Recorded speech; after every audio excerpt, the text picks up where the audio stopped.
this end to other end of half is 142. I have to put 1.5 centimeter for the hem each side, so it means I have to add 3 centimeter for both sides. And we have 142 and then 3 centimeter for sewing. It means 145. And now I divide by half. It means 72 and half. Okay, this one together and then make it quarter, and then from here to here I have to do 72 and half centimeter. From here to here we have to do 72 centimeters, and we have to mark it all around the same. Keep this end stay.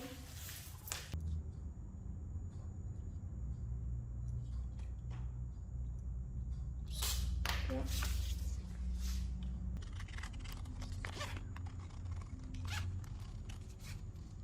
Okay, when I cut it like this, open it, if I double 72 and half, I will have 145 centimeter in double.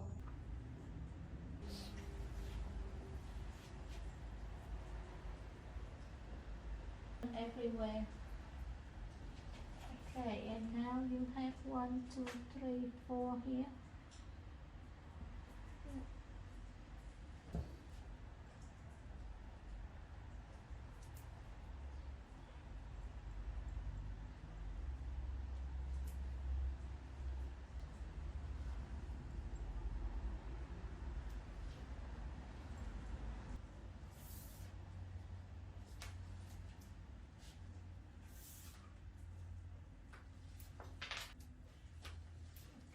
Now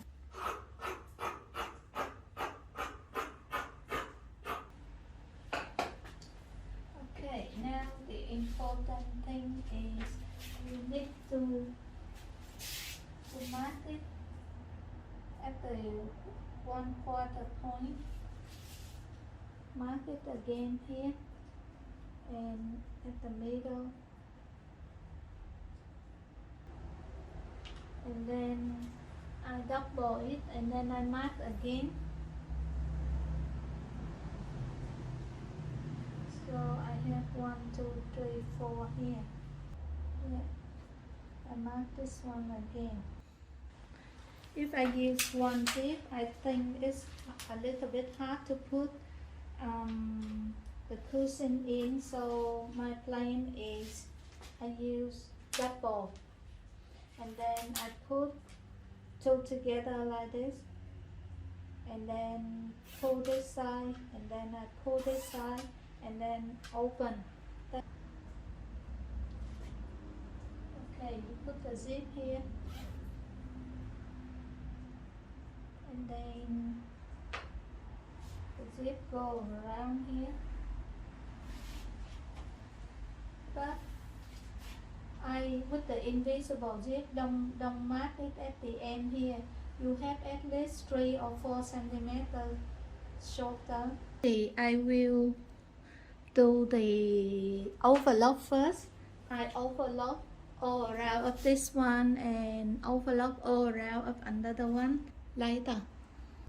Okay, after I overlock already, I follow the mark before, and when I put 2 pieces together, I would like to make sure the line of the fabric, the line to go together, and then bias to go with the bias, and straight to go with the straight. You can have a look at the line on the fabric. You will know how can you put together the cross pin to remember. So from this cross to this cross, I don't sew because I will put invisible zip along here, and from that this cross mark to this one, I will put this invisible zip in. So now I have to close from here and then go along here and close this one, and sew and stop somewhere here. This is stay like this.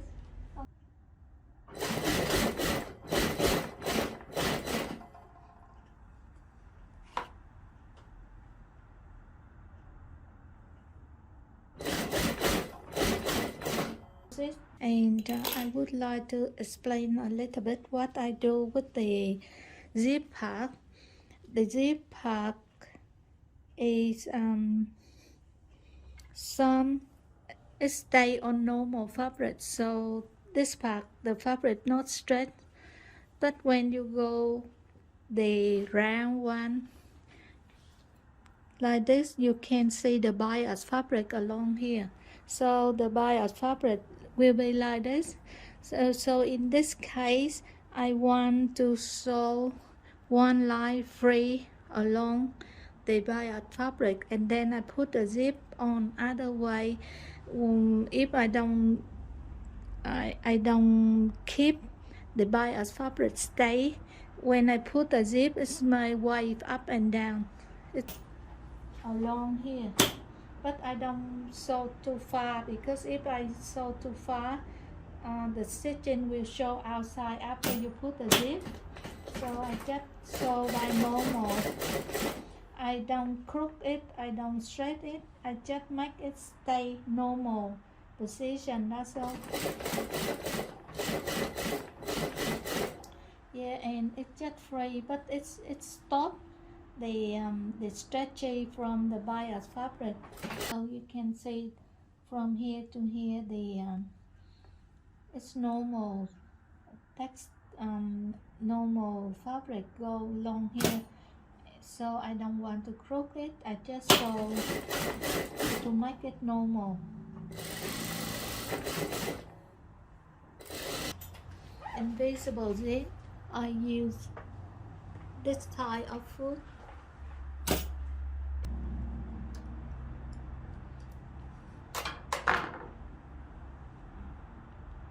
Okay, this is the middle, so I want to start from the middle line. First I have to test the zip, because sometimes the zip have something wrong. So yeah, everything okay. I put here, and I need to remember how much from the mark to this one. So I want to put a little bit down, so on the other side I have to do the same.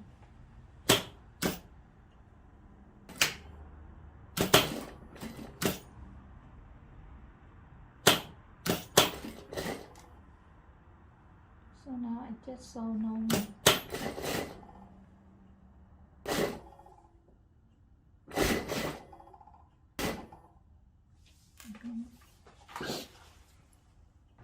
One thing I want to show you about the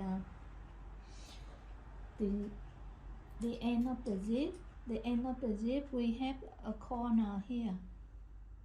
So we need to, when we finish, the last stitching should be with this corner, because if you not make this corner in the future, this one will damage this area. And one more thing is, I usually make the end of the zip shorter than the zip, about 4 centimeters, because I need room to pull this one down top here.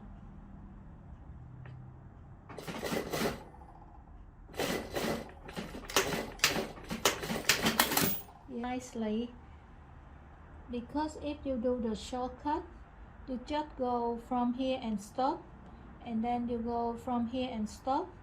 You will leave the gap a little bit here, and with this gap in the future, this one, when you go up and down, it will damage this corner.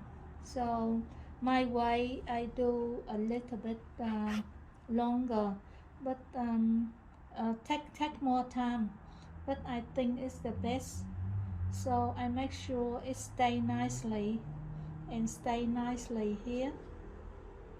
Yeah, and then I plug it.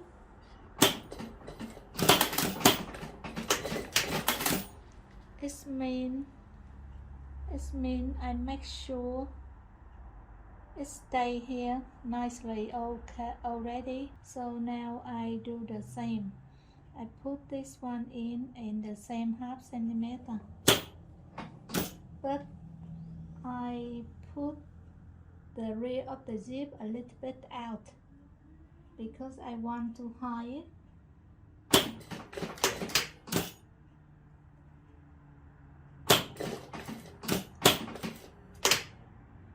And now I want to make sure if this is the same size with this one. So I think it's the same, so now I just run it normal.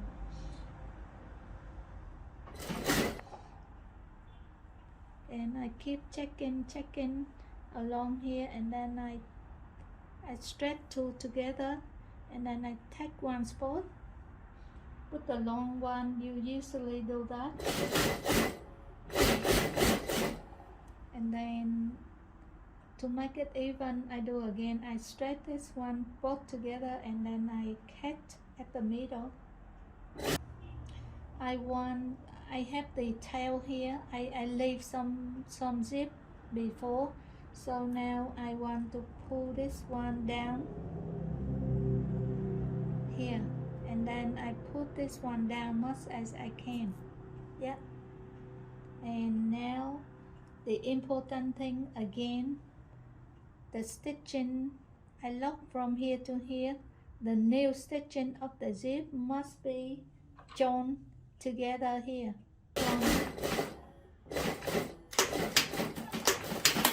So I try don't leave any big gap from here. And now I take the zip up from here. Yeah. Okay, sorry. Yeah, and make sure it stay flat and invisible, this part.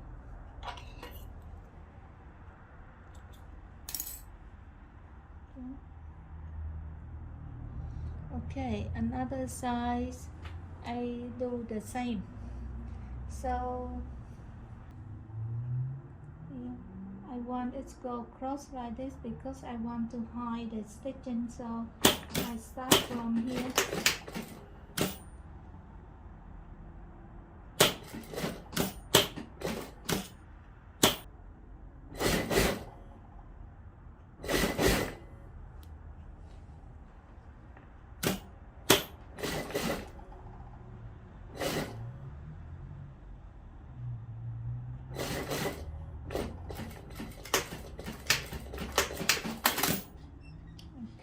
Try to make the stitching of the zip close to the corner as much as I can.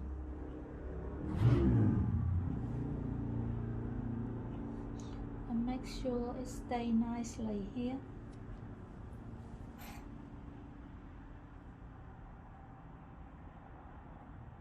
Check outside, inside, and make sure it stay nicely. And then I lock this one a little bit,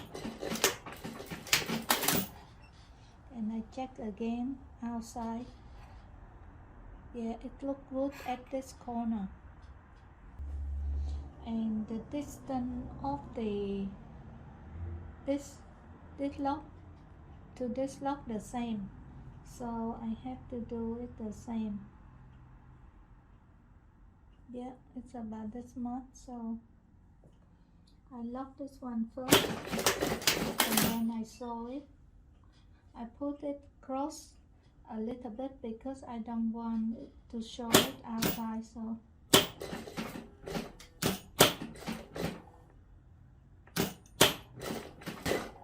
and now from the bottom to the top you have to make sure it's the same length, because this one bias, so it's straight a little bit. So I try to make it a little bit crooked to make it even. So from here to here I cut the middle here. Yeah. And then from here to here I cut the middle. I think this bias stretch too much. Maybe from the overlock, maybe from the cutting or something. Okay, now I put this one down maximum by to go to this hole, and then take this one off. Okay, now I try to make the last stitching the same with this corner. That's a very important thing. And now you can take this one up. Yeah. And now we check the outside to see if it look good. If it's not crooked or something at the end, it means good. And now I want to change the normal foot.